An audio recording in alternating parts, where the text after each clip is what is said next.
Billionaire turned down. Every woman, until an obese widow asked, "You want a wife?" A billionaire who swore he'd never trust anyone again suddenly finds his quiet life shattered when an overweight widow shows up at his gate and asks him the one question he never expected. At first he thinks it's just a joke, until danger begins closing in on both of them. Strange messages, a break-in with nothing stolen, and a hidden ledger that could destroy everything he's trying to rebuild. As their worlds collide, one thing becomes clear. This widow didn't just come for a thank you. She walked straight into a conspiracy that's been waiting for her. Now, with enemies watching every move and secrets buried deep in her past, one terrifying question remains. Why was she the only woman he couldn't walk away from? And what will it cost them both? Tell me in the comments where you're watching from right now, and if this story speaks to you, make sure you hit subscribe so you don't miss the next one.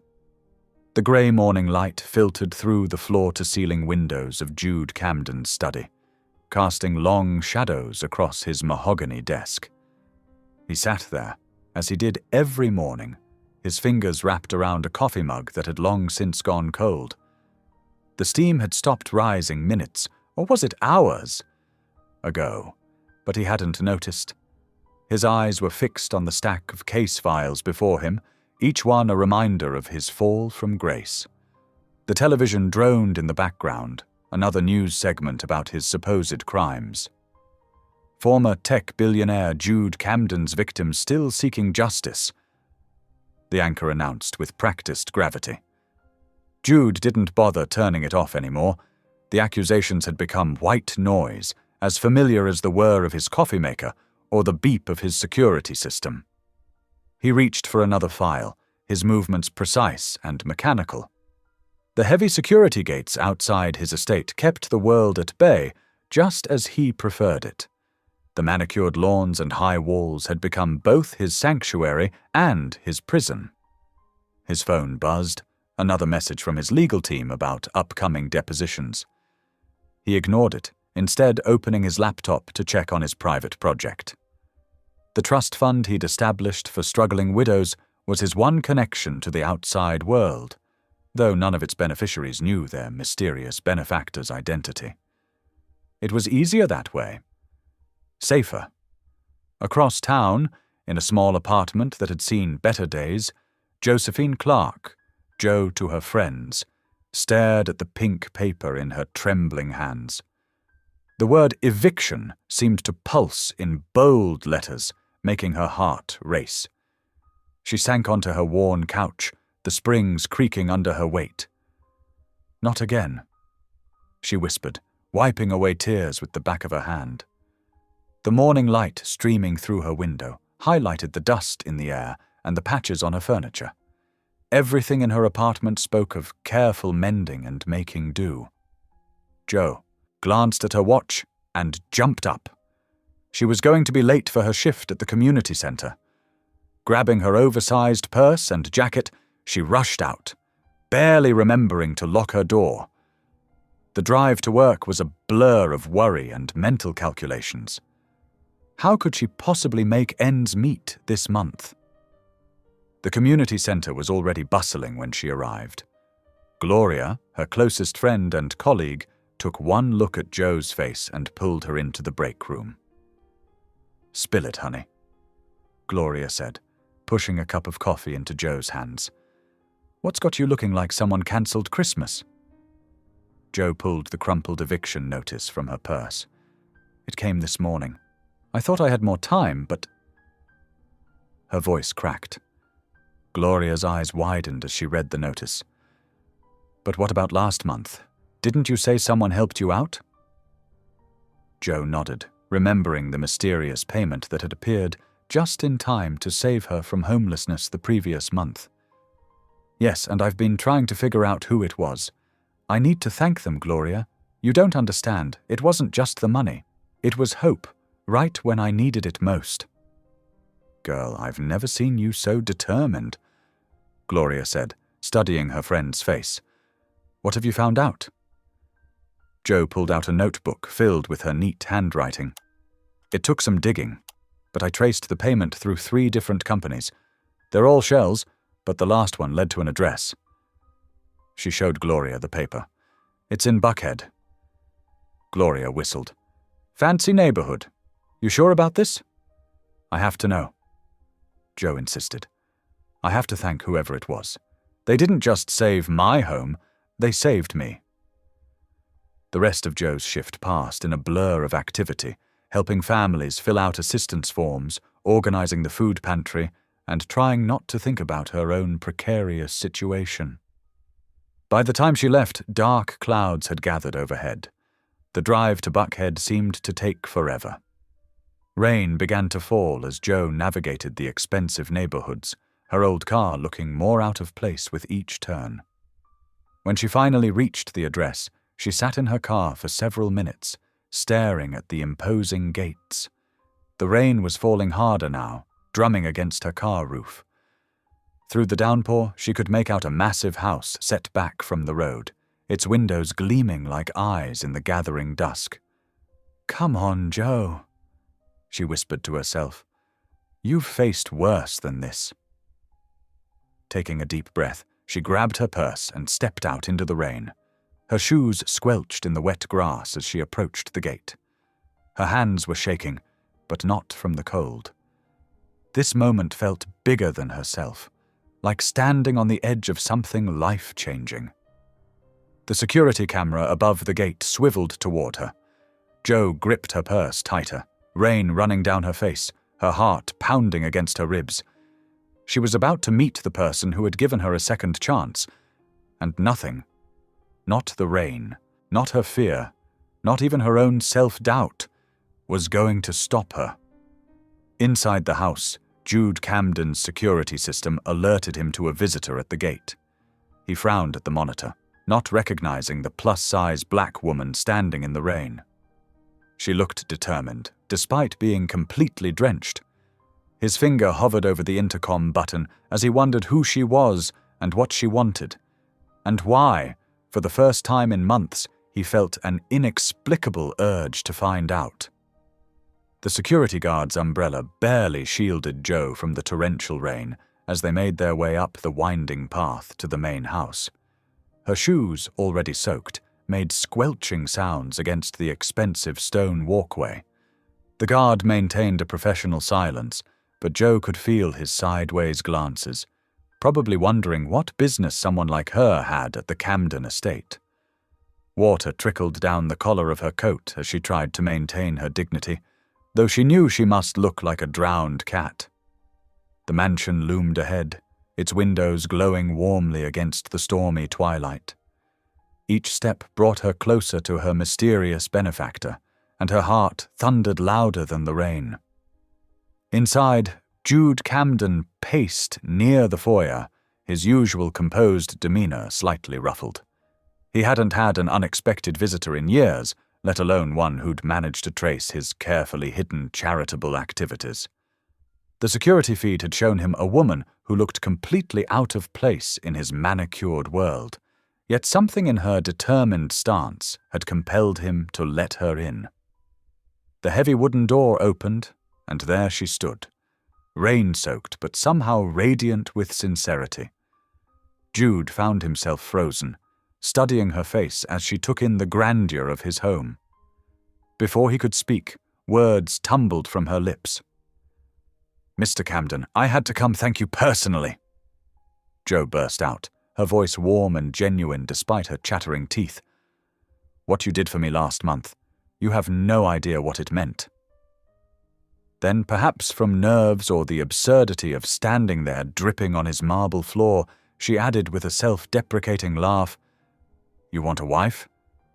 The moment the words left her mouth, Joe's eyes widened in horror. "Oh, Lord, I am so sorry. That was completely inappropriate. Sometimes my mouth runs ahead of my brain and—" She stopped abruptly, noticing that Jude hadn't reacted with offense or amusement. Instead, he was watching her with an intensity that made her face warm despite her wet clothes.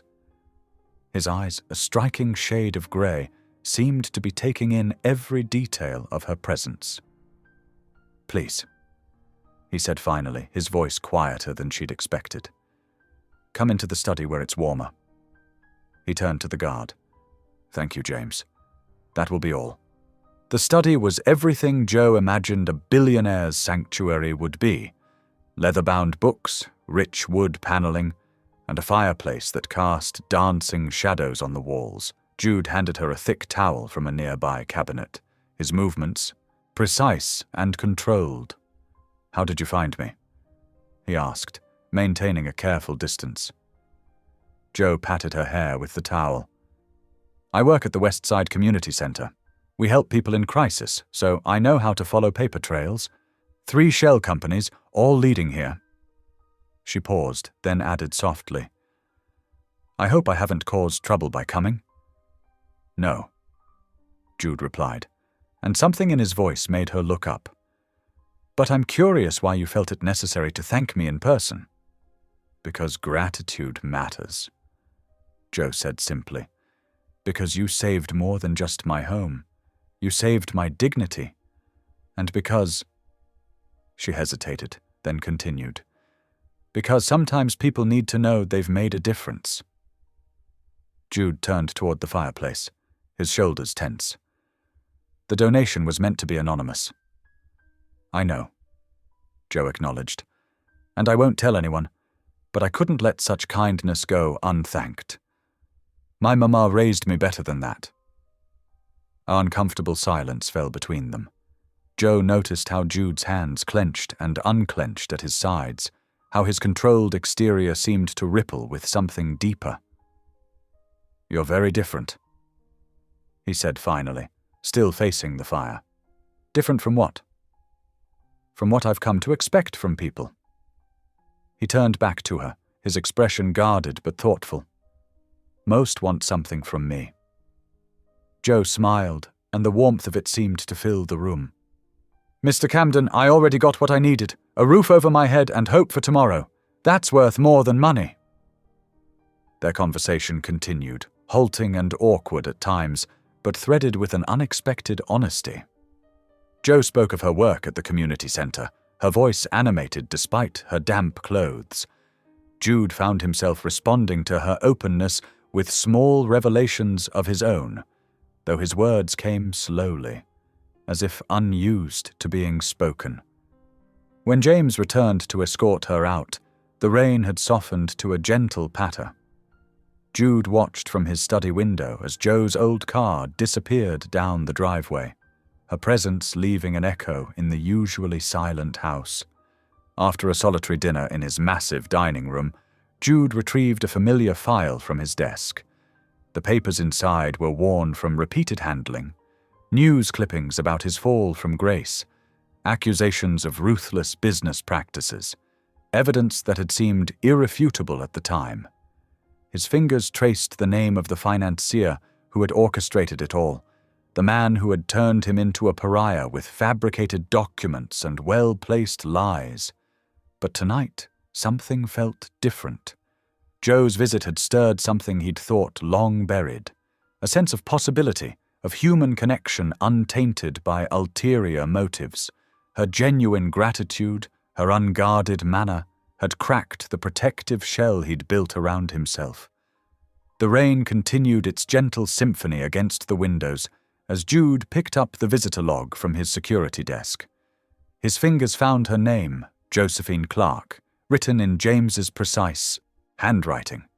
He whispered it softly, tasting the syllables, while the strange new feeling of hope settled around him like a forgotten friend.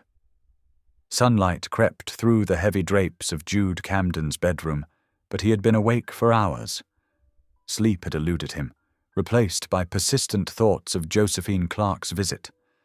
Her genuine smile, her unguarded manner, the way she had filled his austere study with unexpected warmth. These memories kept replaying in his mind like a film he couldn't stop watching. He pushed back the Egyptian cotton sheets and walked to his mahogany desk, where stacks of legal documents awaited his attention. The familiar routine of reviewing his case should have been comforting, But today the words seemed to blur together. His legal team had prepared new strategies for clearing his name, complete with detailed timelines and potential witnesses, but he found himself reading the same paragraph 3 times without absorbing its meaning. "Focus," he muttered to himself, running a hand through his silver-streaked hair. But instead of concentration, he found himself wondering what Joe might be doing at that moment. Across town, Joe was having her own struggles. The morning sun streaming through her small apartment window couldn't brighten the mood as she stared at the notice her landlord had just shoved under her door. Despite the anonymous donation that had helped with last month's rent, she was behind again. 30 days. She read aloud, her hands trembling slightly. Final notice before eviction proceedings begin. As if the notice wasn't enough, her day at the community center brought more bad news. Her supervisor, Mr. Peterson, called her into his cramped office just before lunch. "I'm sorry, Joe," he said, not quite meeting her eyes. "Budget cuts. We have to reduce everyone's hours. You'll be down to 20 hours per week starting next Monday." Joe's heart sank, but she managed to keep her voice steady. "I understand, Mr. Peterson. Thank you for letting me know." During her lunch break, she found Gloria in the break room, picking at a sandwich. Gloria took one look at Joe's face and pulled out the chair next to her. "Girl, what's wrong? You look like someone cancelled Christmas."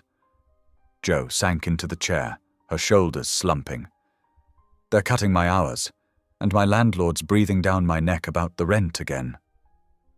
She hesitated, then added, "And yesterday I did something kind of crazy."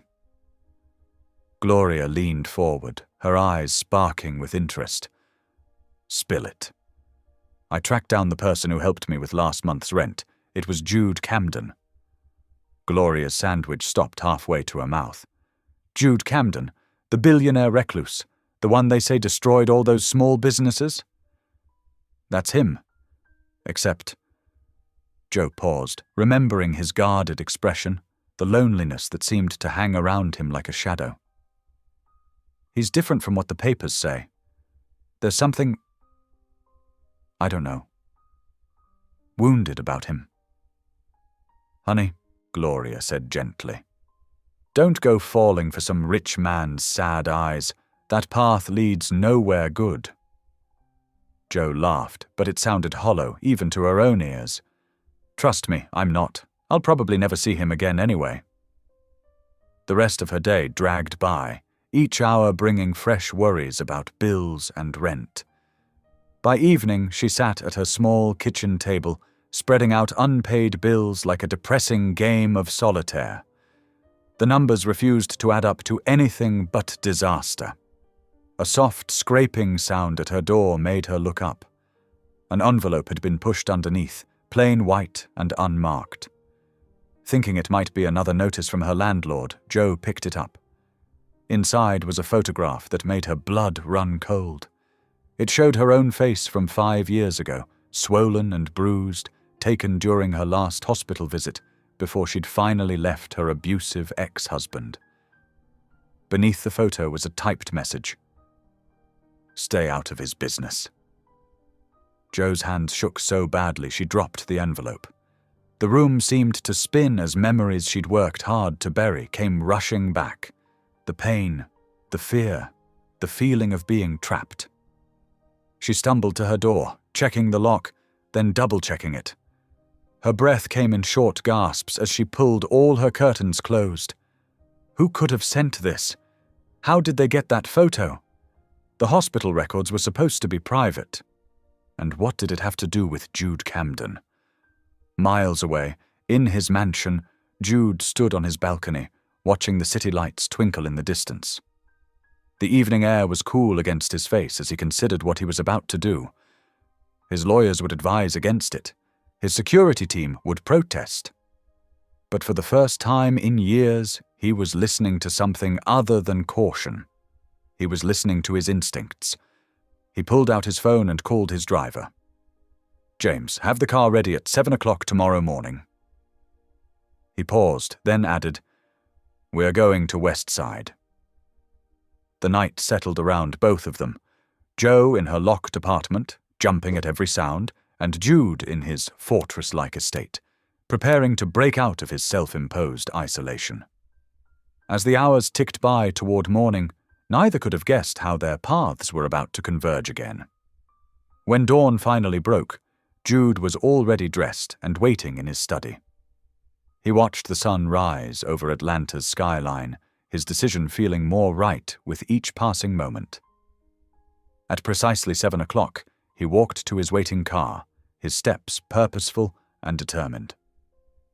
As James pulled out of the gated driveway, Jude's eyes were fixed on the road ahead, his mind on the woman who had somehow breached the walls he'd built around his heart. The morning traffic moved slowly through the city, but Jude barely noticed the delay. His thoughts were focused on what he would say when he saw her, how he would explain his unexpected appearance in her neighborhood. For the first time in years, he felt something that resembled anticipation, maybe even hope. Jo sat at her desk in the community center, helping Mrs. Rodriguez navigate through a complex benefits form. The elderly woman's arthritis made it difficult for her to write, so Jo carefully filled in each section as they went along. "Now, how long have you lived at your current address?" Jo asked gently. 15 years this October," Mrs. Rodriguez replied, her accent thick but warm. The door to the center opened, letting in a blast of morning air. Jo glanced up automatically, then froze. Jude Camden stood in the doorway, looking decidedly out of place in his expertly tailored suit. His presence drew curious stares from the seniors gathered for their morning activities. "Miss Clark," he said, his voice carrying across the room. "Might I have a word?" Jo's heart hammered in her chest. "I'm with a client right now, Mr. Camden. Could you give me just a few minutes?" He nodded stiffly and moved to wait by the door. Mrs. Rodriguez leaned forward, her eyes twinkling. "Who is that handsome man, Josephine?" "Just someone I met recently," Jo mumbled, trying to focus on the form. Her hands trembled slightly as she finished filling out the last few lines. When she finally walked over to Jude, he gestured towards the door. "Outside, please." The morning air was crisp, and Jo wrapped her cardigan tighter around herself. They moved to a quiet spot near the building's corner, away from curious eyes. "I've been thinking about your situation," Jude began without preamble, "and I believe I have a solution that could benefit us both." Jo waited, wondering what could possibly connect their vastly different worlds. "Marry me." The file in Jo's hand slipped, and she barely caught it before it hit the ground. "I'm sorry, what?" "A marriage of convenience." Jude continued, his tone businesslike. "My reputation needs rebuilding. The public sees me as cold, calculating, heartless. But if I were to marry someone genuine, someone whose motives couldn't be questioned..." He looked at her meaningfully. "Someone like me," Jo said slowly, "because nobody would believe someone like me could be after your money. That's not what I meant." Jude ran a hand through his hair, frustrated. "You're sincere, Jo. Real. The opposite of everything people think I am. Together, we could change that perception." Jo leaned against the wall, feeling lightheaded. "This is crazy. You don't even know me." "I know enough." His eyes softened slightly. "Tell me what's troubling you. Something's wrong, isn't it?" The threatening note flashed through Jo's mind, along with her mounting bills and the constant fear of ending up homeless. I got a note last night, someone threatening me to stay away from you. And I'm about to lose my apartment. My hours here just got cut." She stopped herself from mentioning the photograph, from revealing just how vulnerable she truly was. "Then let me help," Jude said intensely. "This arrangement would solve your financial concerns, and my security team could ensure your safety. We'd both get what we need. Can we talk about this somewhere private?" Jude led her to his car, parked discreetly around the corner. Inside the quiet interior, they spent hours discussing details. How long the marriage would last, what would be expected of them both, how they would handle the press. "I know this is overwhelming," Jude said finally, checking his watch. "You need to get back to work. Think about it today. I'll return this evening to hear your answer and discuss more specifics." Jo nodded numbly and headed back inside, her mind spinning. The rest of her shift passed in a blur of paperwork and concerned looks from her co-workers. As promised, Jude appeared just as she was leaving. The sun was setting, painting the sky in deep purples and oranges. They walked toward her apartment in silence for several minutes before Jo spoke. "Yes," she said quietly. "I'll do it." Jude stopped walking, studying her face in the gathering dusk. "Are you certain?" "No," Jo admitted with a weak laugh. "But I'm out of options, and you're offering me a lifeline. Just promise me one thing?" "What's that?" "Promise this won't destroy what's left of my life." Something flickered in Jude's eyes, concern, perhaps, or recognition of the weight of what they were undertaking. As they continued walking, he seemed unusually alert, his eyes scanning the shadows between buildings and parked cars. Jo wondered if he sensed what she did, that somewhere in the darkness someone was watching. At her door, Jude waited until she was safely inside before leaving. Jo changed into her nightgown with trembling hands and crawled into bed, her mind racing. Sleep seemed impossible, but exhaustion eventually won out. As she drifted off, one thought circled in her mind. Had she just made the biggest mistake of her life, or taken the first step toward salvation? In the darkness outside, a figure moved away from the shadows of a nearby building, pulling out a phone to make a call. The sleek black car pulled up to Jo's curb precisely at 8 o'clock in the morning. She stood on her front step, clutching her purse with both hands, her heart racing as the uniformed driver stepped out to open the door for her. "Good morning, Ms. Clark," he said politely. "Mr. Camden is expecting you." The leather seats were butter soft against her worn jeans, and Jo couldn't help but feel out of place in such luxury. As they drove through Atlanta's morning traffic toward Jude's estate, she watched the city transform from her familiar working-class neighborhood to the manicured lawns and grand houses of the wealthy. The gates opened silently as they approached, and Jo's stomach tightened with nerves. This time, instead of the rain-soaked walk she'd made on her first visit, the car delivered her right to the front door where Jude waited. "You look worried," he said as she approached. "That obvious, huh?" Jo attempted a smile. "I've never signed so. Much as a car loan, now I'm about to sign a marriage contract." Jude's expression softened slightly. "My legal team will explain everything clearly. No surprises, I promise." The study where they met the lawyers was all dark wood and leather, with morning sunlight streaming through tall windows. 3 attorneys sat at a long table, their expressions professional but scrutinizing as Jo took her seat.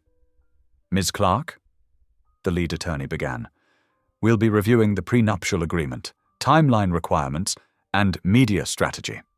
Please stop us if you need clarification at any point." For the next 2 hours, they walked through document after document. The prenup was surprisingly generous. Jo would receive a comfortable settlement even if the marriage ended early, along with guaranteed housing and health care for life.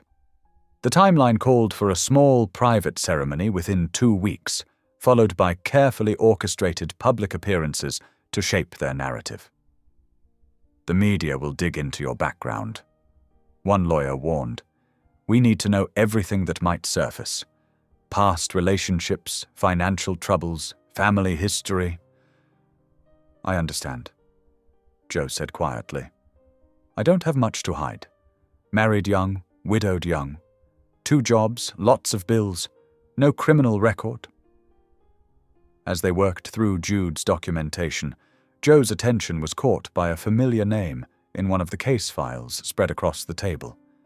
Her heart seemed to stop for a moment as she stared at it. "Wait," she said, her voice barely above a whisper. "I know this name. The financier. He employed my late husband." The room went silent. Jude leaned forward, his eyes intense. "Are you certain?" Joe nodded, memories flooding back. "Marcus, my husband, he worked in the mailroom at one of their subsidiary offices. Sometimes he'd bring work home, sorting through papers." Her voice trailed off as realization dawned. "There were documents, ledgers, I think, that he was worried about. I didn't understand them then, but he said they didn't add up." "Did you see these documents?" Jude's lawyer asked sharply. "Yes, but I didn't know what I was looking at. Numbers, company names, dates. Marcus was going to report something, but then the accident happened." Joe's hands trembled in her lap. "I never connected it until now." Jude exchanged meaningful looks with his legal team. "Those documents could prove the fraud scheme used to frame me. Joe, this could change everything." They spent another hour going through Joe's memories of the papers, the lawyers taking detailed notes. By the time they finished, the sun was high in the sky, and Joe felt mentally exhausted.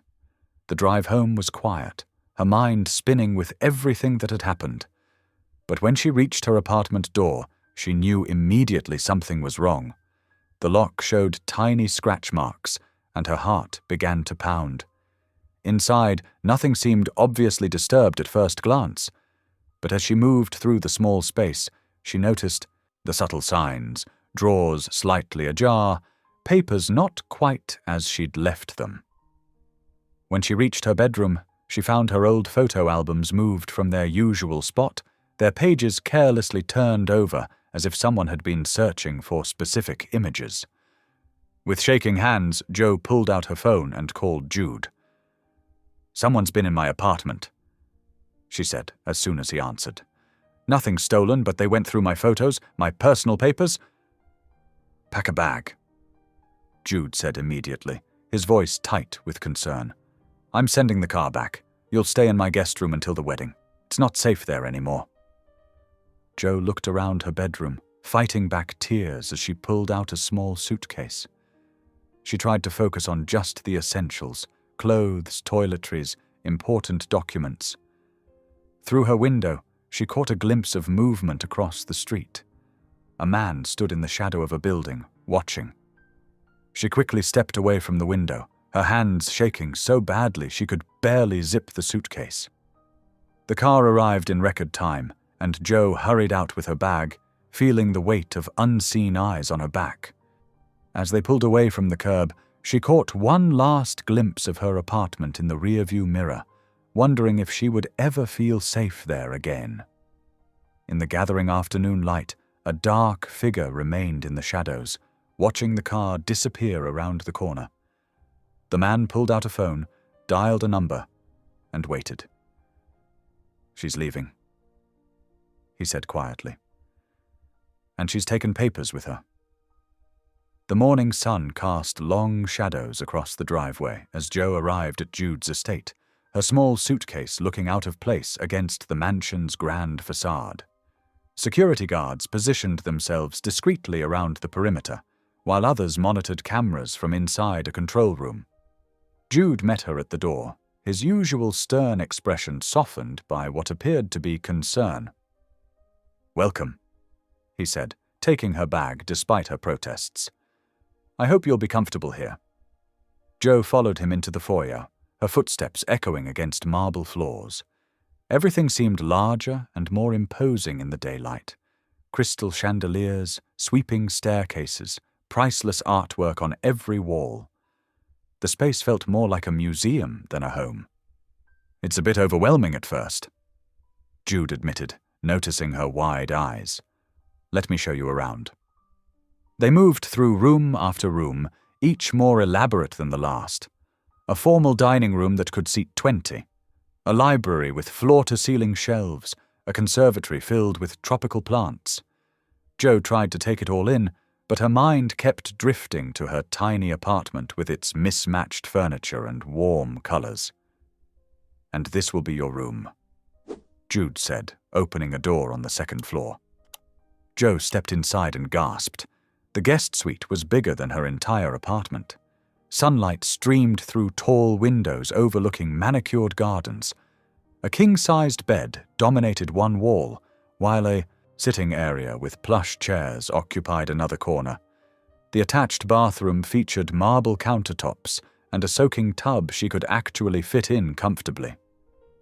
"It's beautiful," she managed to say, "but it's too much." "Nonsense," came a warm voice from the doorway. "It's exactly what you need." A woman in her late 50s stood there, her silver-streaked hair pulled back in a neat bun. She wore a simple black dress and carried herself with quiet dignity. "Jo, this is Mrs. Dobson, my housekeeper." Jude introduced them. "She runs everything here." Mrs. Dobson's smile reached her eyes as she crossed the room to take Jo's hands in hers. "Welcome, dear. Don't let all this grandeur intimidate you. A house is just a house, no matter how big or small." Jo felt some of her tension ease. There was something motherly about Mrs. Dobson that made her feel less out of place. "Now then," Mrs. Dobson continued, "let me show you how things work around here. Mr. Camden has his routines, but we'll create some of our own." Over the next hour, Mrs. Dobson walked Jo through the daily rhythms of the household. Breakfast was served at 7:30 sharp in the morning room. Lunch was more flexible. Dinner was at 6:30 in the smaller family dining room, unless there were guests. The security team changed shifts at specific times, and certain areas of the grounds were restricted after dark. "Don't worry about remembering it all at once," Mrs. Dobson assured her. "I'll help you settle in." By evening, Jo had unpacked her few belongings and changed for dinner. The family dining room, while smaller than the formal one, still felt enormous for just 2 people. Jude sat at the head of the table while Jo took a seat to his right. Mrs. Dobson had prepared a simple but elegant meal of roasted chicken and vegetables. The first few minutes passed in awkward silence before Jo decided to break it. "Thank you again for letting me stay here. I know it's not ideal, having a stranger in your space." Jude set down his fork. "You're not exactly a stranger anymore. And after what happened at your apartment?" He paused. "I should be thanking you for agreeing to this arrangement, for possibly holding information that could clear my name." Something in his voice made Jo look up. The carefully maintained facade had slipped, revealing a glimpse of raw pain underneath. "Can I ask?" she said softly. "What really happened? With the accusations?" Jude was quiet for a long moment. "I trusted the wrong people," he finally said. "Built my company from nothing. Thought I knew who my friends were. Then suddenly there were accusations of fraud, of destroying small businesses for profit. Evidence appeared. Fabricated, but convincing.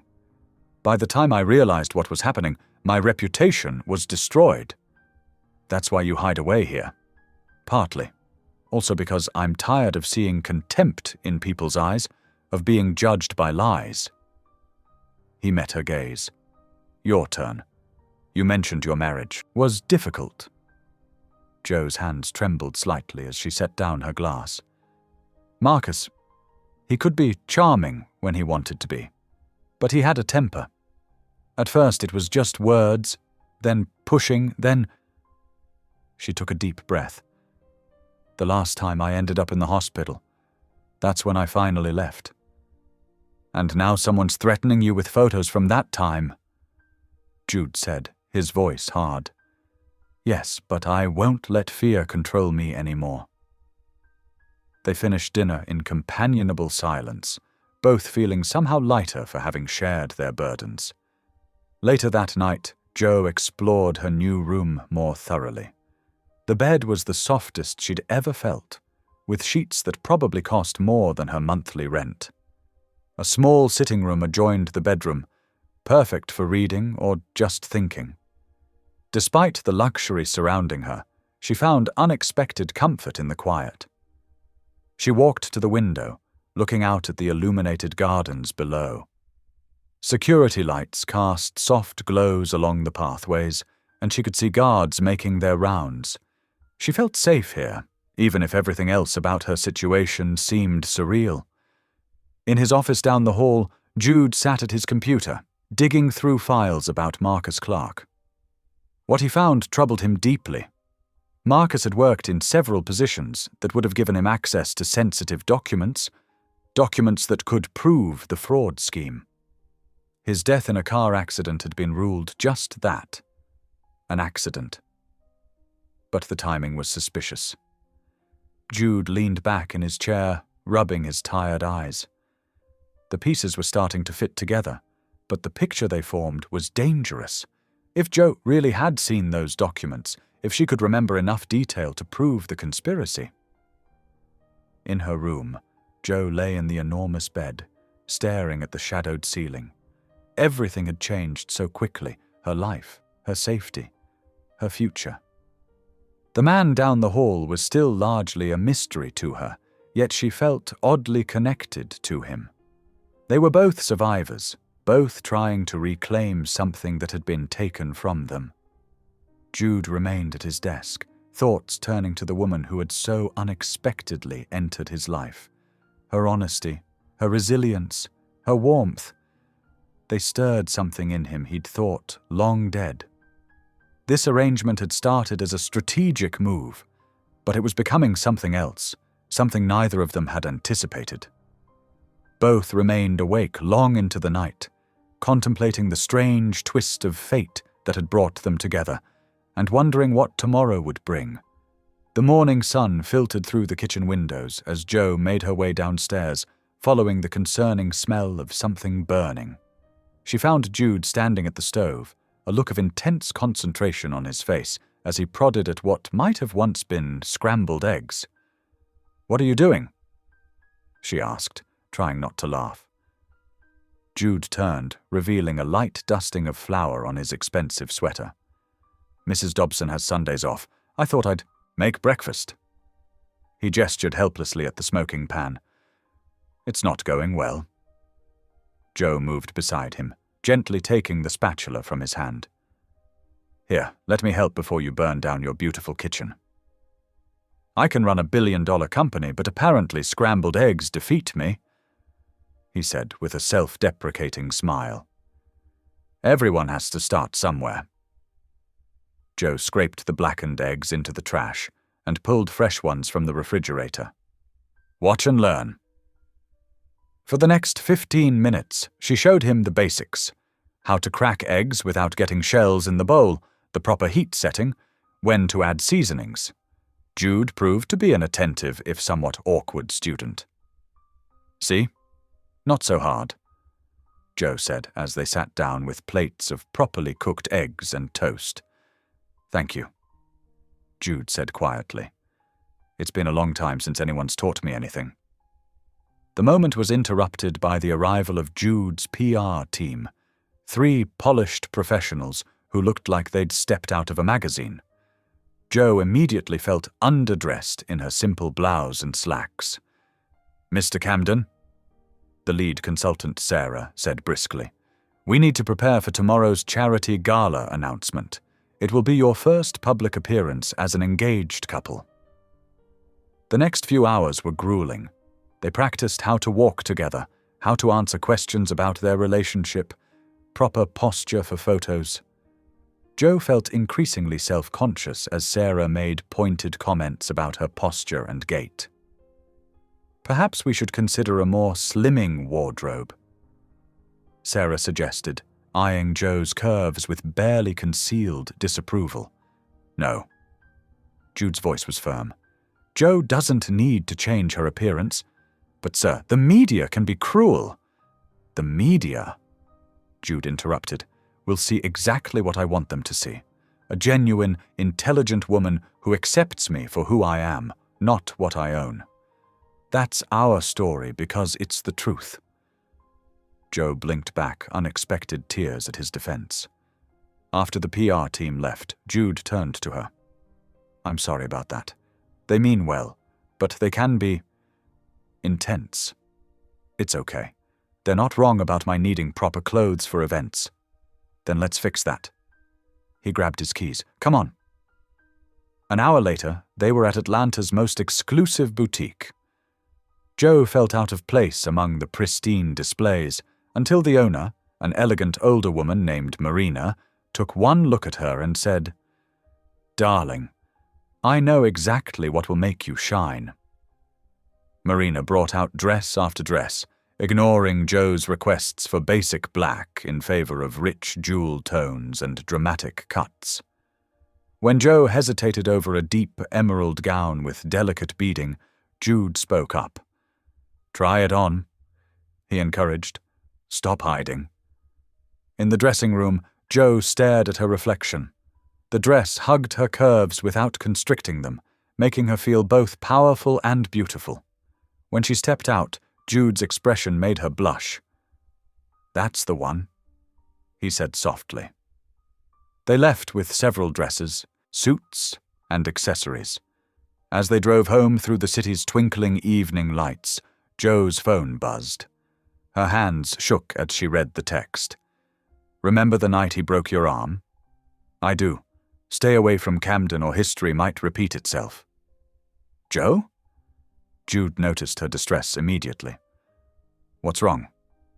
Nothing, she said automatically, then caught herself. I mean, it's just... Show me, he said gently but firmly. After a moment's hesitation, she handed him the phone. His jaw tightened as he read the message.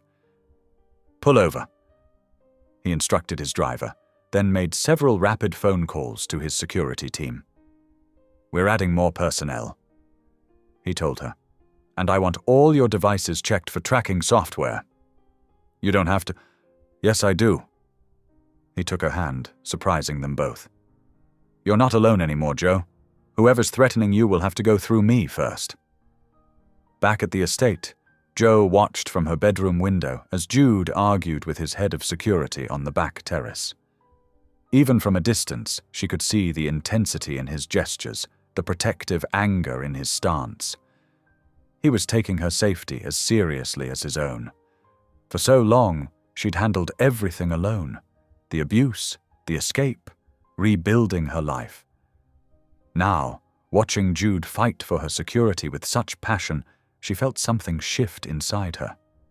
This man, who rarely let anyone close, was choosing to stand between her and danger.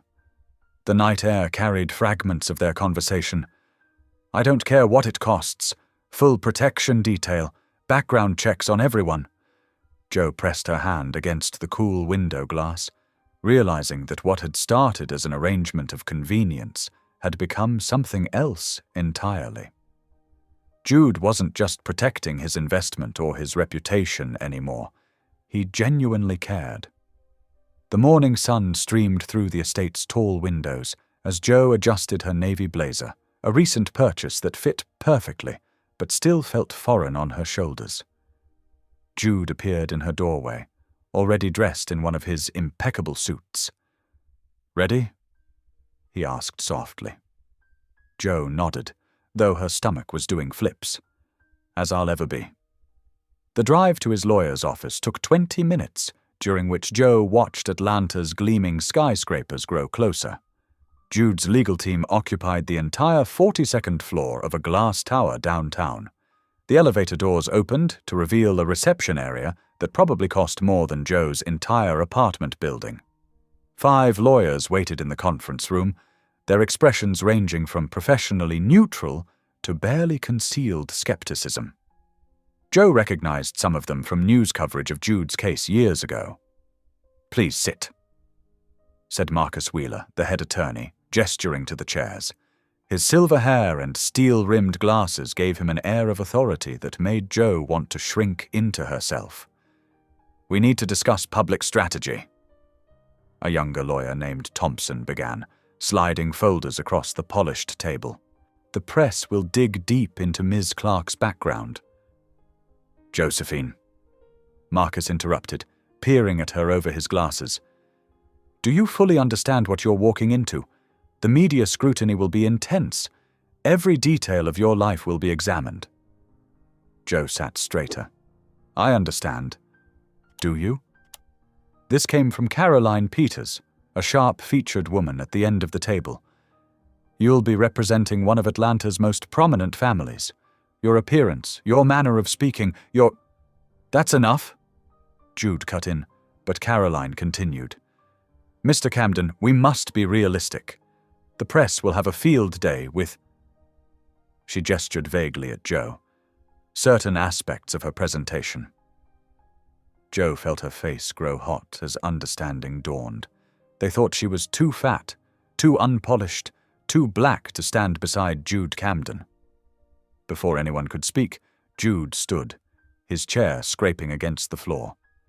Meeting's over. His voice was quiet, but carried an edge that made everyone freeze.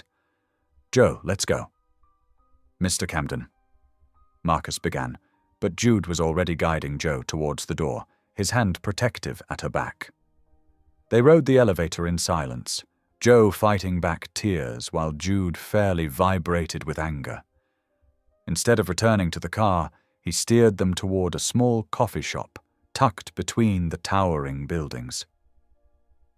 I'm so sorry, he said once they were seated in a quiet corner. They had no right.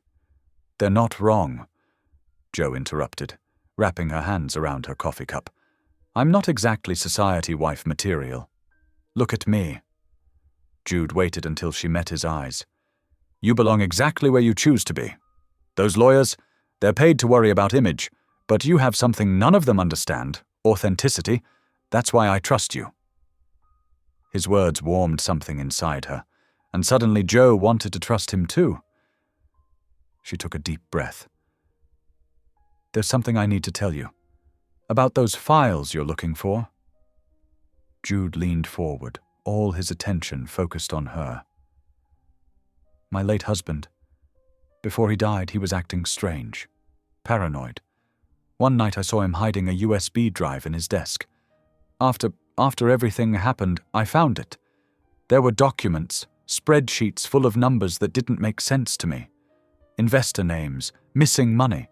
I didn't understand it then, but now you think it might be connected to my case. Jude finished quietly. Joe nodded. I looked at those files exactly once. The next day the drive was gone. But I remember seeing your financier's name multiple times. Do you think there might be other copies? Backups? Maybe. Joe stirred her coffee thoughtfully. My mother kept boxes of his things after he died. I couldn't deal with them then. They're still in her basement. We should look through them, Jude said. Those files might be the evidence we need. That evening, back at the estate, they sat in the library sharing tea. The day's tensions had faded, replaced by a comfortable quiet. Joe curled up in an oversized armchair while Jude leaned against his desk. Tell me something true, Joe said suddenly. Something nobody else knows. Jude was silent for so long she thought he wouldn't answer. Then, I'm lonely here. His voice was barely above a whisper. All this security, all these walls, sometimes I feel like I'm suffocating. Joe's heart ached at the raw honesty in his voice. Come on, she said, standing and holding out her hand. Let's get some air. They stepped out onto the balcony together. The night was warm, sweet with the scent of jasmine from the gardens below. Atlanta's lights twinkled in the distance like earthbound stars. Your turn, Jude said softly. Tell me something true. Joe leaned against the railing, considering. I'm scared all the time, she admitted. But since coming here, since meeting you, I'm starting to remember what safe feels like. Jude moved closer, close enough that their shoulders almost touched. They stood in comfortable silence, watching the city lights, both aware of something shifting between them, something warm and unexpected, like the first hint of dawn breaking through darkness. The night air wrapped around them like a gentle embrace, carrying the promise of possibilities neither had dared to imagine before this moment. In the quiet, their carefully constructed arrangement began to feel less like a contract and more like destiny. The days following their balcony conversation flowed with an unexpected ease. Monday morning found Joe and Jude sharing breakfast in the sunny kitchen nook, where Mrs. Dobson had laid out fresh croissants and fruit. "You've got PR training at 10, Jude reminded her, passing the coffee. "Ready to practice your society smile?" Joe made an exaggerated grimace. "How's this?" His laugh echoed through the kitchen, a sound that was becoming wonderfully familiar.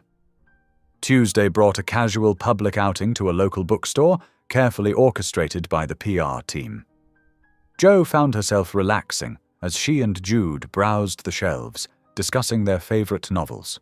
When photographers caught them sharing a laugh over a particularly ridiculous romance cover, the resulting photos looked genuinely happy rather than staged. Wednesday and Thursday were filled with interview preparations. Joe struggled with the mock questions until Jude suggested she stop trying to give correct answers and just be herself. Her honest responses about falling in love with his kindness rather than his wealth impressed even the skeptical PR team. By Friday, they had settled into comfortable routines: morning coffee in the garden, work sessions in the library, evening walks through the grounds.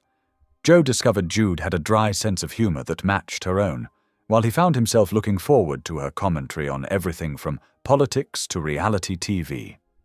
Saturday dawned bright and clear. Gala day. Joe stood in front of her bedroom mirror, hardly recognizing herself in the deep blue gown that hugged her curves perfectly. The stylist had done wonders with her hair, arranging it in elegant coils that framed her face. Still, anxiety fluttered in her stomach. A knock at the door revealed Jude in his tuxedo, looking impossibly handsome. He stopped short when he saw her, eyes widening. "You look—" He paused, searching for words. "Breathtaking." Joe smoothed her hands over the silk nervously. "I feel like an imposter." "You're not." He offered his arm. "Ready to show Atlanta what we're made of?" The drive to the venue passed in a blur of last-minute preparations. As they approached the red carpet, Joe's grip on Jude's arm tightened. "I can't do this," she whispered, watching the flash of cameras. Jude leaned close, his breath warm against her ear. "Yes, you can. Just hold on to me. We'll do it together." The next hour was a whirlwind of introductions, photographs, and small talk. Joe was surprised to find some genuine warmth among the polite society smiles, especially from older couples who seemed charmed by her obvious nervousness. When it was time for Jude's speech, Joe watched from the side of the stage, heart swelling with pride. He spoke about second chances and the power of compassion, his voice strong and clear. "Sometimes," he said, looking directly at Joe, "it takes someone believing in you to remember who you really are. Tonight isn't just about raising money for those in need. It's about recognizing the resilience of the human spirit and the transformative power of kindness." The applause was thunderous. As Jude rejoined her, Joe squeezed his hand. Too moved for words. The moment was broken by aggressive questioning from a cluster of reporters who had pushed their way forward. "Mr. Camden, isn't this relationship just a PR stunt to rehabilitate your image?" "Miss Clark, what attracted you to one of Atlanta's most notorious businessmen?" Before Jude could intervene, Joe stepped forward, chin raised. "Notorious? You mean the man who anonymously helps widows keep their homes? The one who spends hours reviewing charity proposals to make sure help gets to those who need it most? I fell in love with Jude Camden because I saw his heart when he thought no one was looking." Her passionate defense, captured on dozens of phones, began trending almost immediately. Later, as the evening wound down, soft music filled the ballroom. Jude held out his hand. "Dance with me?" Joe followed him onto the floor, settling naturally into his arms. They swayed together, the rest of the world fading away. "Thank you," Jude murmured, "for defending me, for believing in me. I meant every word." Their eyes met and held. Jude's hand tightened slightly at her waist as they turned slowly in the dimmed light. The air between them felt charged with possibility. The drive home was quiet, filled with shared glances and unspoken thoughts. When they reached the estate, Jude walked Joe to her door as he did every night. This time, however, he lingered. Joe looked up, at him, heart racing. Jude's hand came up to cup her cheek, and for a moment she thought he might kiss her. The possibility thrilled and terrified her in equal measure. At the last second, she pulled back, overwhelmed by the intensity of her feelings. "Good night, Jude," she whispered, slipping into her room. She leaned against the closed door, cheeks flushed, remembering the warmth of his arms during their dance, the look in his eyes when he'd seen her in the blue gown. For the first time, she allowed herself to imagine what it would be like if this wasn't just an arrangement, if their morning coffees and evening walks could stretch into years, if those almost kisses could become real. In the hallway, Jude stood for a long moment, a soft smile playing at his lips. He thought about Joe's fierce defense of him, her genuine laugh during their dance, the way she made his massive house feel like a home. Perhaps, he realized, they were both ready to stop pretending this was just about clearing his name. That night, in separate rooms, both Jude and Joe lay awake, minds filled with visions of shared futures neither had dared to hope for before tonight. Breakfasts that lasted for hours, holidays spent together, quiet evenings and loving glances, a life built on the foundation of trust and understanding they'd already begun to create. The morning sun barely touched the horizon when Joe's phone erupted with notifications. Wrapped in the comfort of her guest room's plush blankets, she groggily reached for her device. The moment she saw the headlines, her blood ran cold. "Widow linked to Camden financial scandal. Evidence shows Josephine Clark's connection to missing millions." Her hands trembled as she scrolled through article after article. Doctored bank statements showed her name on suspicious transactions. Fabricated emails suggested she had helped funnel money through offshore accounts. Someone had woven an intricate web of lies, making her appear complicit in the very scandal that had destroyed Jude's reputation. Before she could process the shock, another wave of news alerts flooded her screen. This time, they targeted Jude. Camden's widow trust exposed, billionaire accused of manipulating vulnerable women. Joe's heart pounded as she rushed down the hallway, her silk robe billowing behind her. She found Jude in his office, already on the phone with his legal team. His face was ashen, jaw clenched tight. "I need answers," he barked into the phone. "How did they get these documents? Who leaked this?" Through the window, Joe spotted the first news van pulling up to the gates. Within minutes, more vehicles arrived, their satellite dishes stretching toward the sky like metal trees. Reporters clustered at the entrance, microphones ready, cameras rolling. Mrs. Dobson hurried in, wringing her hands. "Sir, they're demanding statements. Security says more are coming." Jude ended his call and turned to Joe, his eyes hard with suspicion. "Did you know about any of this? Were you holding something back?" The accusation in his voice cut deep. "How can you think that?" Joe stepped back, hurt flooding her chest. "After everything we've shared? Then explain why your name is all over documents from 5 years ago." His voice rose. "Documents that somehow connect you to the same people who framed me." "I told you everything I knew." Joe's voice cracked. "About the USB drive, about my husband's involvement. I've been honest from the start." "Have you?" Jude ran his hands through his hair in frustration. "Because right now, it looks like you've been part of this whole thing from the beginning. Like our entire relationship was orchestrated to trap me." Tears spilled down Joe's cheeks. "I thought you knew me better than that." Their argument was interrupted by Joe's phone buzzing with a text from an unknown number. Her hands shook as she opened it.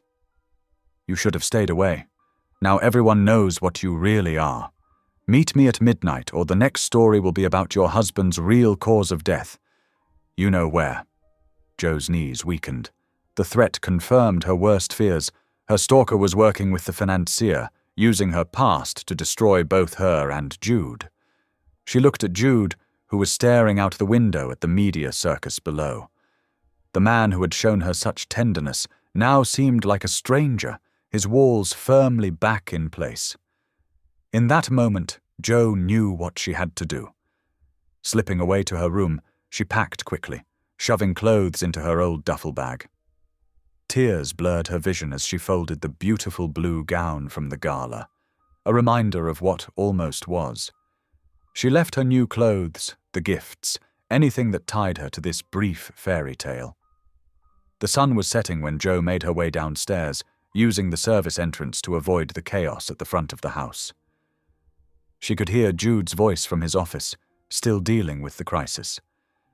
He had tried calling her phone twice, but she had silenced it. "I'm sorry," she whispered to the empty hallway, her words meant for the man who had given her hope, who had made her feel worthy of love. But she couldn't stay, not when her presence put him at risk. From his balcony, Jude watched Joe's figure move through the growing shadows of evening. Something inside him screamed to stop her, to fight for what they had built. But pride and hurt kept him frozen in place as she disappeared beyond the gates, swallowed by the city's gathering darkness. In a small motel on the outskirts of Atlanta, Joe checked in under the name Sarah Williams. The room smelled of stale cigarettes and cheap cleaner. The bed creaked as she sat down, clutching her phone with its dozen missed calls from Jude. A cockroach scuttled across the worn carpet. Joe pulled her knees to her chest, finally allowing herself to break down. In less than 24 hours, she had lost everything: her reputation, her safety, and worst of all, the trust of the man she had grown to love. Outside her window, neon lights buzzed and flickered, casting sickly shadows on the wall. Cars rushed past on the nearby highway, each sound making her jump. In this dingy room, far from the warmth and security of Jude's estate, reality crashed down hard. She was alone again, facing an enemy who seemed to hold all the cards.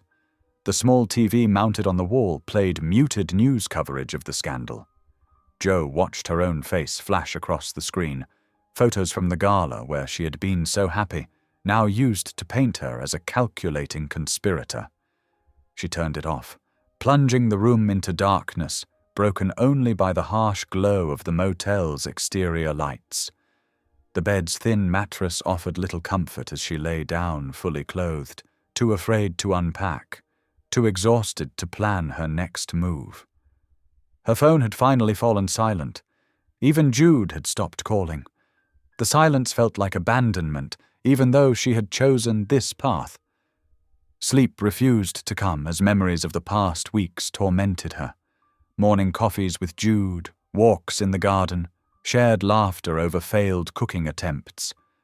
How quickly it had all crumbled, like a sand castle swept away by the tide. The clock on the bedside table blinked 11:45. In 15 minutes, she was supposed to meet her stalker. Instead, she curled tighter into herself, determined to survive this night and face tomorrow's battles when they came. The neon sign outside cast alternating red and blue shadows through the thin curtains, a lonely lighthouse in her sea of despair. In the distance, a siren wailed, its mournful cry echoing Joe's broken heart. Stale crackers crumbled in Joe's trembling hands as she perched on the edge of the motel bed. The vending machine down the hall had eaten half her quarters, before finally releasing the small package of saltines, her only dinner for the night. The wrapper crinkled loudly in the empty room as she pulled out another cracker, her tears falling onto the dry surface before she could take a bite. "Lord," she whispered, her voice breaking. "I don't know what to do anymore. Please, please show me the way." Her prayer dissolved into quiet sobs as headlights from passing cars swept across the wall, making the shadows dance. The crackers tasted like cardboard, but she forced herself to eat, knowing she needed to keep her strength up. Her mother's voice echoed in her memory. "Baby girl, you can't think straight on an empty stomach." The thought of her mother made fresh tears well up. What would she think of this mess Joe had gotten herself into? Across Atlanta, in his sprawling estate, Jude Camden sat in his darkened office. His phone lay face down on the desk, notifications silenced. 3 meetings had been scheduled for today, all cancelled.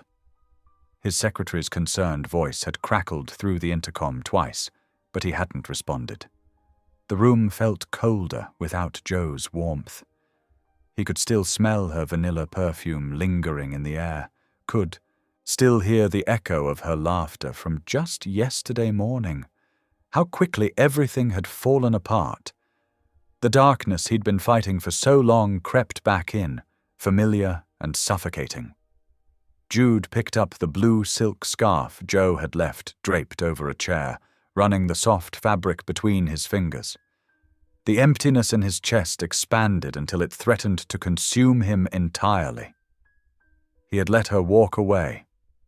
After all their talks about trust and facing things together, he had failed her when it mattered most. Morning came slowly, creeping across the city like molasses. Joe hadn't slept more than an hour or 2, but as soon as the sun rose, she knew where she needed to go. Her mother's house stood silent and still in the early morning light, its faded yellow paint peeling around the windows. Joe hadn't been inside for months. The memories were too painful, too raw. Her key stuck in the lock, rusty from disuse. The door groaned as she pushed it open, disturbing dust motes that danced in the thin streams of sunlight. The air inside was stale and heavy with the weight of abandoned things. Joe moved carefully through the house, each step stirring up memories. There was the kitchen where her mother had taught her to make sweet potato pie, the living room where they'd watched old movies together on Sunday afternoons, and upstairs, the room where her mother had spent her final days.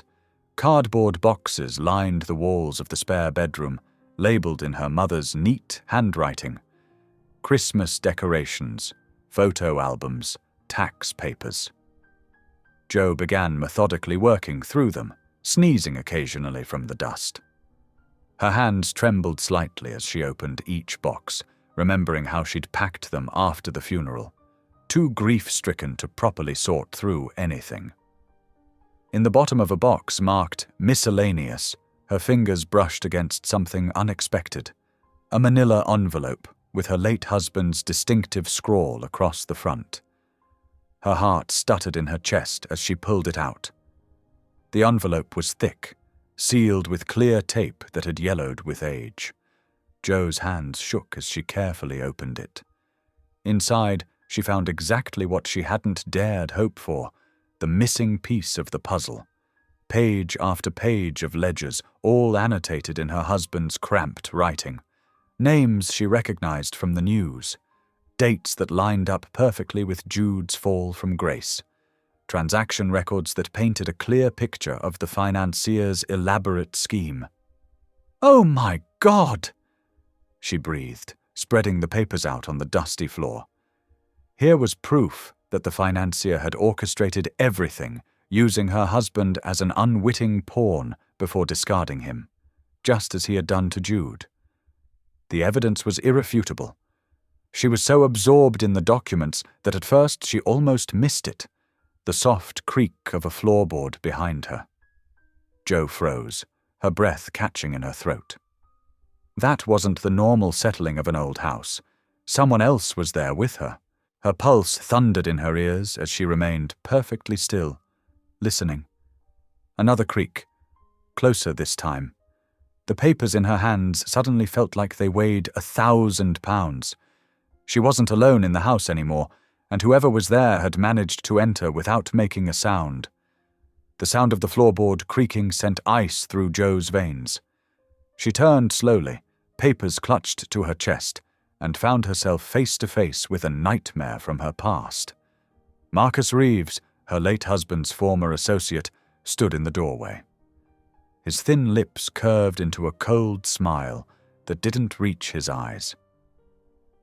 "Josephine," he said softly, taking a step forward. "I've been waiting for the right moment to catch up." Jo's mind raced as she backed away.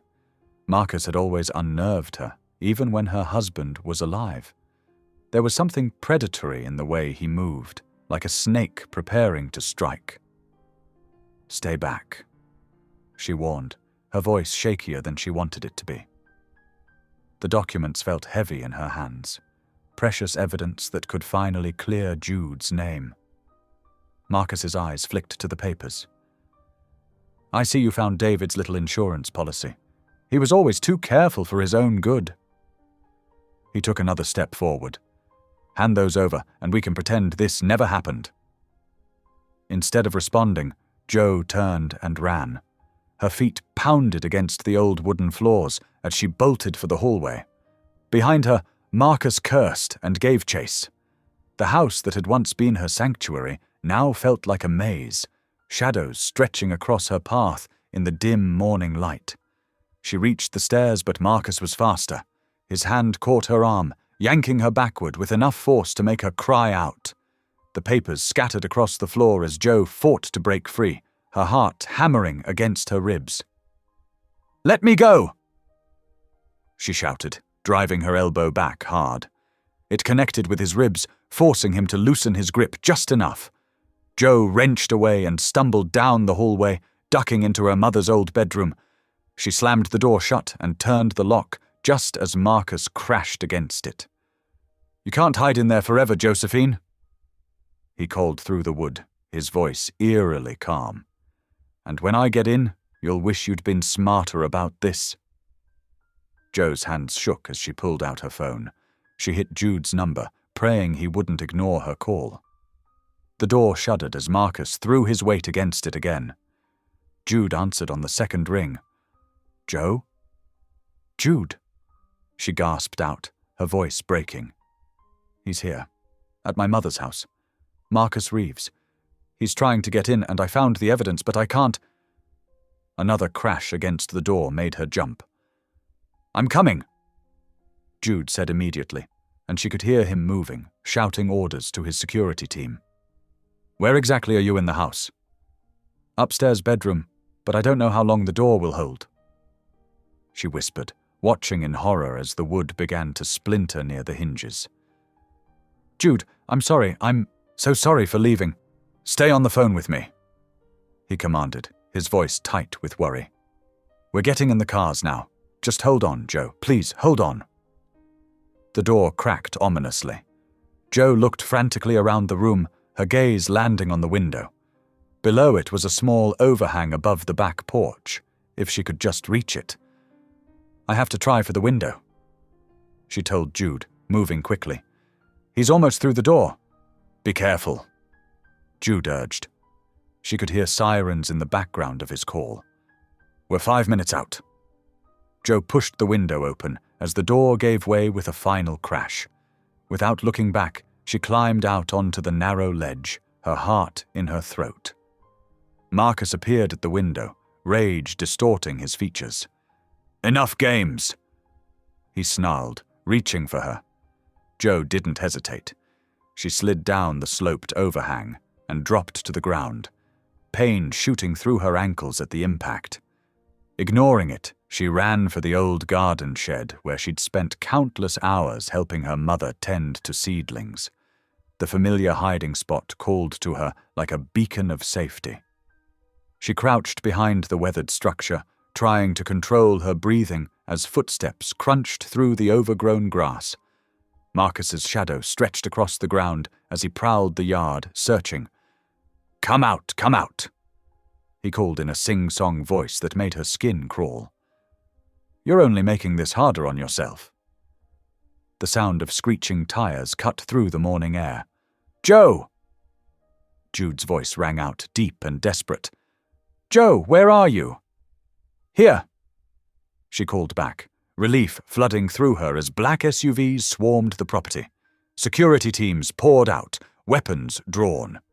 Marcus made a break for the scattered papers by the back door, but 2 guards tackled him before he could reach them.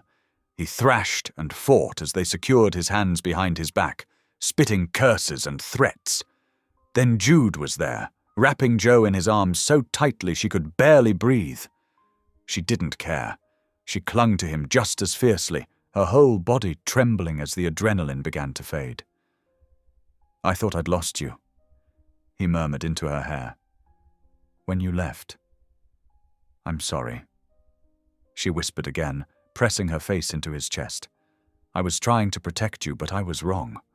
We're stronger together." Police sirens wailed in the distance, growing closer. The morning air was cold against Joe's skin, but Jude's warmth surrounded her like a shield.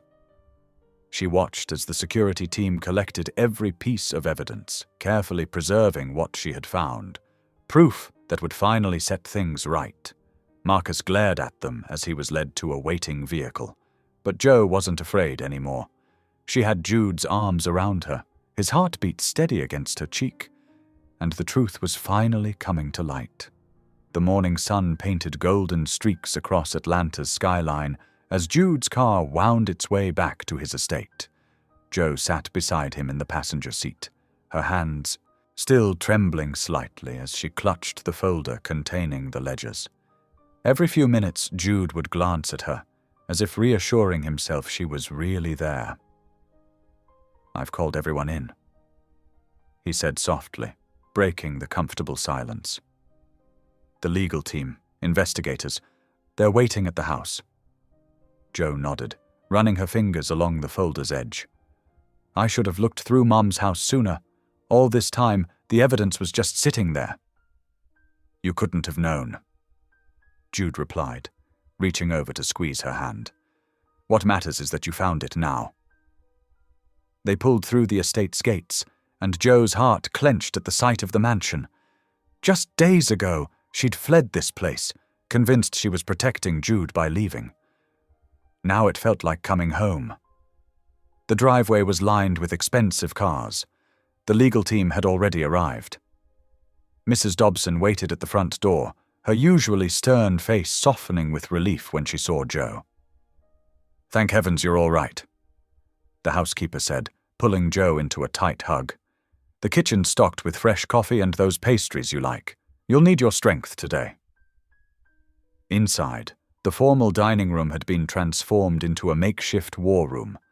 Lawyers in crisp suits sat around the long table, laptops open and papers spread everywhere. They looked up as Jude and Joe entered, their expressions a mix of curiosity and cautious hope. "Show them," Jude said gently, his hand warm against Joe's back. With steady fingers, Joe opened the folder and began laying out the documents. Bank statements, transfer records, private correspondence, and most damning of all, the original ledgers showing how the financier had systematically framed both Jude and her late husband. "This is incredible," one of the senior lawyers breathed, examining a particularly crucial document. "This proves everything. The timing of the transfers, the shell companies, the altered records, it's all here." The next few hours passed in a blur of activity. Investigators photographed every piece of evidence while the legal team built their case. Joe answered countless questions, drawing on memories she didn't even know she had about conversations overheard and documents glimpsed years ago. Throughout it all, Jude stayed close, his presence anchoring her. When she started to feel overwhelmed, he guided her out to the garden for fresh air. They walked among the rose bushes, their shoulders brushing. "I keep thinking about that first day I showed up at your gate," Joe said, stopping to touch a velvet soft pink petal. I was so nervous, just wanting to thank you for helping me. I never imagined that we'd end up here." Jude finished, his voice gentle. "Neither did I. But I'm grateful for every moment, even the hard ones." Later, they retreated to the kitchen while the legal team prepared for tomorrow's press conference. Joe insisted on cooking, finding comfort in the familiar motions of chopping vegetables and stirring sauce. Jude watched from the counter, passing ingredients when asked and asking questions about her recipe. "My mother taught me this dish," Joe explained, adding herbs to the pot. "She always said good food feeds more than just the body. It feeds the soul too." She was right, Jude said softly. Just like she raised a daughter who sees the good in people, even when they don't deserve it. Evening settled over the estate, bringing with it a deep exhaustion. The lawyers finally departed, leaving behind stacks of prepared statements and media strategies for tomorrow. Jo made her way up to her guest room, her body aching from the day's stress. She had just changed into comfortable pajamas when a gentle knock sounded at her door. Jude stood in the hallway, looking more vulnerable than she'd ever seen him. "I need to say something," he began, stepping into the room.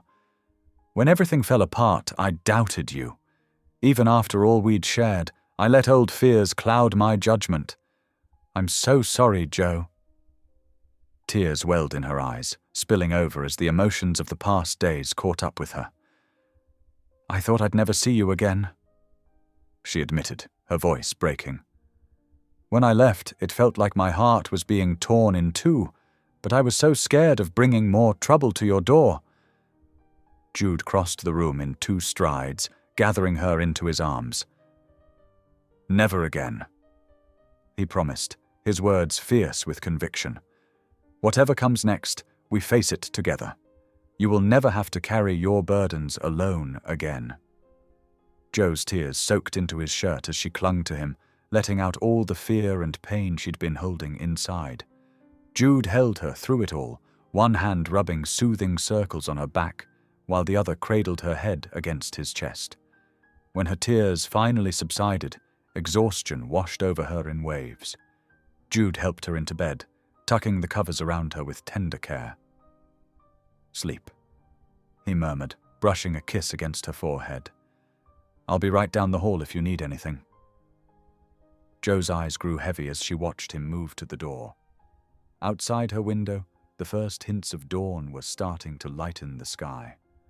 A bird began to sing, its clear notes heralding the new day. As sleep claimed her, Jo felt peace settle over her like a warm blanket. Whatever tomorrow brought, she would face it with Jude by her side. The morning of the press conference dawned clear and bright, as if nature itself approved of truth finally coming to light. Inside Jude's estate, preparations moved at a dizzying pace. Journalists and camera crews gathered on the lawn while security maintained a tight perimeter. Jo stood in front of her bedroom mirror, smoothing down her navy dress with trembling hands. The outfit was elegant but understated, chosen to reflect sincerity rather than flash. Mrs. Dobson appeared behind her, adjusting the collar with motherly care. "You look perfect, dear," the housekeeper assured her. "Just be yourself. That's what touched everyone's hearts in the first place." A soft knock preceded Jude's entrance. He wore a crisp charcoal suit, but his usual rigid posture was softened by concern for Jo. "Are you ready?" "As I'll ever be," Jo replied with a shaky smile. "Just don't let me trip on my way to the podium." "I won't let you fall," Jude promised, offering his arm. They descended the grand staircase together, camera flashes already visible through the windows. The legal team waited in the foyer, running through last-minute details. Jo noticed their attitudes had shifted. Gone was the earlier skepticism, replaced by genuine respect. The morning sun warmed the outdoor podium area, where rows of chairs held nearly 100 reporters. Jo's heart hammered as she took a seat beside Jude. His hand found hers, squeezing gently. Jude approached the podium first, his shoulders straight but not stiff. The cameras clicked rapidly as he adjusted the microphone. "Good morning," he began, his voice steady and clear. "Today I stand before you not just to clear my name, but to acknowledge my own past failings and share a story of redemption made possible by one woman's extraordinary courage." He detailed the conspiracy methodically, presenting evidence of how the financier had orchestrated his downfall. But more compelling was his raw honesty about his own mistakes. "I was not always the man I should have been," Jude admitted. "My pursuit of success often came at the cost of compassion. When I was framed, part of me believed I deserved society's contempt. But someone showed me that past mistakes don't define us. Our choices to grow and change do." His eyes found Joe's as he continued. "Josephine Clark came into my life seeking only to express gratitude. Instead, she brought truth, authenticity, and a reminder of what real strength looks like. Without her bravery in confronting her own painful past, this conspiracy would have remained hidden." When Joe rose to take her turn at the podium, her legs felt like jelly. But Jude's words had given her strength. She looked out at the sea of faces and began speaking from her heart. "I never planned to be standing here," she started softly. "For years I tried to make myself smaller, not just physically, but in every way. I survived an abusive marriage that left me believing I was worthless. When I finally escaped, I thought hiding was the only way to stay safe." Her voice grew stronger as she continued. "But sometimes life puts you exactly where you need to be. Meeting Jude Camden showed me that wealth and power don't define a person's character. Their actions do. Working together, we discovered that my late husband had been caught in the same web of deception. The evidence we're sharing today proves not only Jude's innocence, but reveals a pattern of exploitation that has hurt countless others." Tears glimmered in her eyes, but didn't fall as she concluded. "I stand here today for everyone who's ever felt powerless against injustice. Your voice matters. Your truth matters. And it's never too late to stand up and be counted." The silence that followed her words lasted only seconds before applause erupted. Reporters rose to their feet, many wiping away tears of their own. Questions poured forth, but they were respectful, focused on the evidence rather than sensation. By early afternoon, breaking news alerts flashed across every screen. "Financier arrested in multi-million-dollar conspiracy." The FBI had moved swiftly once the complete evidence was presented. Hours later came the official statement clearing Jude's name of all wrongdoing. That evening, the estate buzzed with quiet celebration. Staff members who had stood by Jude through the darkest times shared embraces and relieved smiles. Mrs. Dobson outdid herself preparing everyone's favorite comfort foods, insisting they gather in the large kitchen rather than the formal dining room. Joe found herself at the center of it all, accepting hugs and kind words while she prepared tea the way she had that first morning, with care and attention to each person's preferences. She felt Jude's eyes on her as she moved around the kitchen, and when she glanced his way, the tenderness in his expression made her heart skip. As the gathering wound down, Jude drew Joe aside. "Would you join me on the balcony?"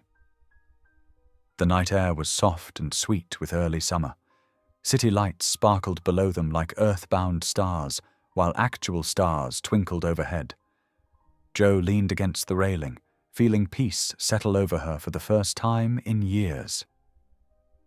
"I never thought I'd feel safe again," she admitted quietly. "Let alone this." "This?" Jude prompted, moving closer. "Complete," Joe finished. "Like I'm exactly where I'm meant to be." Jude's hand covered hers on the railing, and when their eyes met, the last walls between them crumbled away. No words were needed. They both knew love had transformed their carefully planned alliance into something far more precious and real. They stayed there together, watching the city lights dance below, their joined hands a bridge between past and future, between hurt and healing, between two hearts that had found their way home. The morning sun painted golden streaks across the estate's manicured lawn as Jude stood at his bedroom window, fingers nervously turning the small velvet box in his pocket. He'd woken before dawn, his heart racing with anticipation. Today would change everything. After breakfast, he found Jo in the kitchen helping Mrs. Dobson with the dishes, her laughter filling the space with warmth. The sight of her, comfortable, natural, belonging, made his chest tight with emotion. "Would you take a walk with me?" he asked, extending his hand. "The azaleas are in full bloom." Jo's eyes brightened. "Let me just dry my hands." Mrs. Dobson shooed them out with a knowing smile, and moments later they were strolling through the gardens. The morning air was crisp and sweet with spring flowers. Jo's hand slipped naturally into Jude's, their fingers intertwining for the first time. The simple touch sent warmth spreading through both of them. They walked unhurried paths between beds of purple and pink azaleas, their petals still holding drops of morning dew. Butterflies danced around the blooms, and birds called from the old oak trees. Everything felt alive with possibility. As they approached the white wooden gazebo, the same one where Jo had once sat alone crying after that terrible press conference, Jude's steps slowed. His heart thundered in his chest. "Jo," he said softly, turning to face her. "This spot holds painful memories for both of us, but it's also where I first realized something important." She tilted her head, questioning. "What was that?" "That I was falling in love with you." His voice was thick with emotion. "When I saw you here that day, hurting because of me, it broke something open inside me. I'd spent so long hiding behind walls, but you, your honesty, your courage, your beautiful heart, you made me want to be better, to be worthy of you." Tears welled in Jo's eyes as Jude slowly dropped to one knee, pulling out the velvet box. "Josephine Clark," he said, his voice steady despite his racing heart. "I'm not asking this time for convenience or reputation. I'm asking because you've shown me what real love looks like. You've taught me that true strength isn't in power or money, but in having the courage to be vulnerable and authentic. You make me want to be the best version of myself." He opened the box, revealing a vintage rose gold ring with a modest but brilliant diamond. "This was my grandmother's ring. She was the kindest, most genuine person I've ever known, until I met you. Would you do me the extraordinary honor of becoming my wife? For real this time?" Jo's hands flew to her mouth, tears streaming down her face. For a moment she couldn't speak. Then she nodded vigorously, dropping to her knees beside him. "Yes," she whispered, then louder. "Yes, yes, yes." Jude's hands shook slightly as he slipped the ring onto her finger. Then he gathered her into his arms, holding her close as they both laughed and cried. The week that followed passed in a happy blur of preparation. They agreed on a small, intimate ceremony at Jo's church, wanting to celebrate with the people who meant the most to them. The guest list included families from the community center where Jo worked, church members who had supported her through hard times, and several widows who had been helped by Jude's anonymous trust. The morning of the wedding dawned clear and bright. The little church glowed with natural light, streaming through its stained glass windows. Simple arrangements of white roses and baby's breath decorated the pews, and soft classical music filled the air. Jo stood in the church office, which had been converted into a bridal room, smoothing her dress, an elegant A-line gown in ivory lace that made her feel beautiful rather than self-conscious. Gloria, her friend from the community center, helped adjust her veil. "You look absolutely radiant," Gloria said, wiping away tears. In the sanctuary, Jude waited at the altar, his heart full as he watched their guests arrive.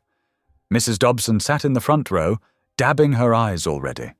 Several rows were filled with women and children from the trust program, their presence a testament to the good that could come from pain transformed into purpose. When the music changed and the doors opened, Jude's breath caught in his throat. Jo walked down the aisle alone, her head held high, her smile luminous. She carried a bouquet of white roses and wore his grandmother's pearls around her neck. But it was the joy radiating from her that made her truly stunning. Their vows were simple but profound, spoken from hearts that had learned to trust again despite past wounds. When the minister pronounced them husband and wife, their kiss was sweet with promise and healing. The reception was held in the church fellowship hall, transformed by twinkling lights and more flowers. Instead of a formal seated dinner, they had arranged for various food stations featuring comfort foods from different cultures, honoring the diverse community that had brought them together. During the celebration, Jude pulled Jo aside to share his surprise. "I've set up a foundation in your name," he told her, handing her a folder. "It's fully funded to establish and maintain a women's support center, a place where survivors can find help, hope, and healing." Jo's eyes widened as she looked at the papers. The amount was in the millions. "Jude," she whispered, overwhelmed. "You've shown me what it means to use privilege for purpose." He said softly, "This is just the beginning." 3 days later, Jo stood before the renovated building that would house the new center. Sunshine glinted off the brass nameplate. The Clark Camden Center for Women's Empowerment. Her hands trembled slightly as she fitted the key into the lock. The door swung open smoothly, revealing a warm and welcoming space designed to make visitors feel safe and valued from the moment they entered. Comfortable seating areas, soft lighting, and inspiring artwork created an atmosphere of hope. Private counseling rooms, a children's play area, and a resource library stood ready to serve.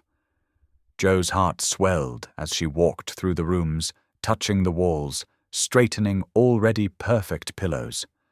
This place represented everything she had dreamed of, providing for other women who felt trapped and helpless as she once had.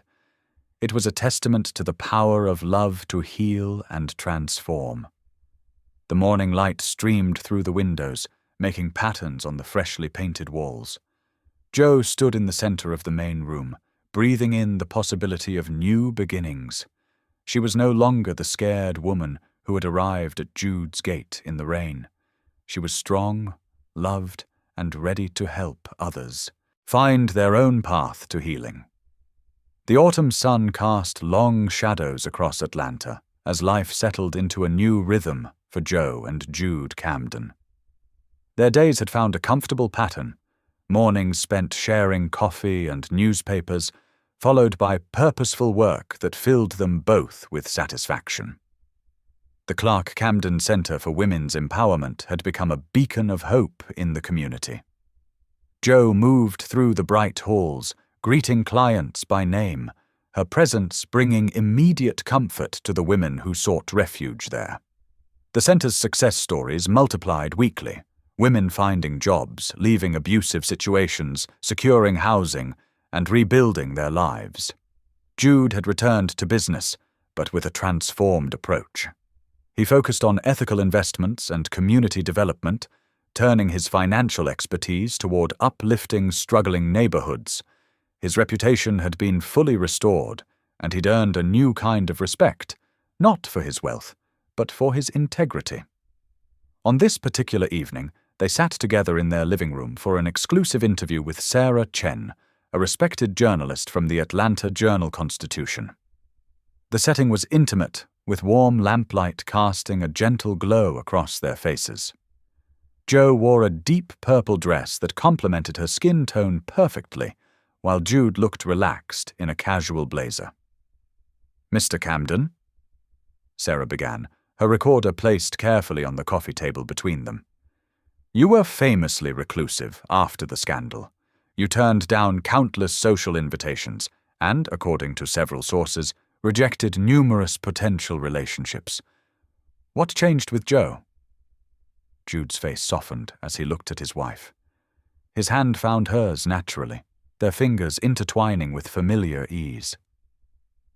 "I turned down every woman," he said, his voice warm with affection, "until the one with the kindest heart walked into my life and simply asked, 'You want a wife?'" He chuckled, squeezing Joe's hand. "That question saved my life." Joe laughed, the sound rich and genuine, as she leaned into his shoulder. Her hand came to rest on his chest, a gesture of intimacy that spoke volumes about their connection. "I still can't believe I actually said that," she admitted, her eyes twinkling. Sarah observed them thoughtfully, noting how they moved in sync, how their bodies naturally oriented toward each other. "And now?" she prompted. "Now," Joe replied, "we're building something beautiful together. Not just the center or Jude's ethical investment initiatives, but a life that matters." As the interview wrapped up, the setting sun painted the sky in brilliant oranges and pinks. They bid Sarah farewell at the door, where Mrs. Dobson was arranging fresh flowers in the entryway, one of many touches that had transformed the once austere mansion into a warm home. The house that had once echoed with emptiness now hummed with life. Music often played softly in the kitchen where Joe loved to cook. Laughter rang through the halls. Even Jude's office had softened, family photos now sharing space with his business documents.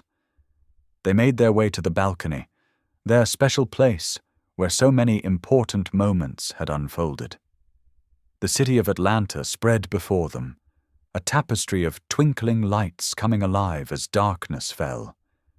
Their fingers remained intertwined, a simple gesture that spoke of deep connection. Looking out over the city they both loved, they shared a moment of profound gratitude.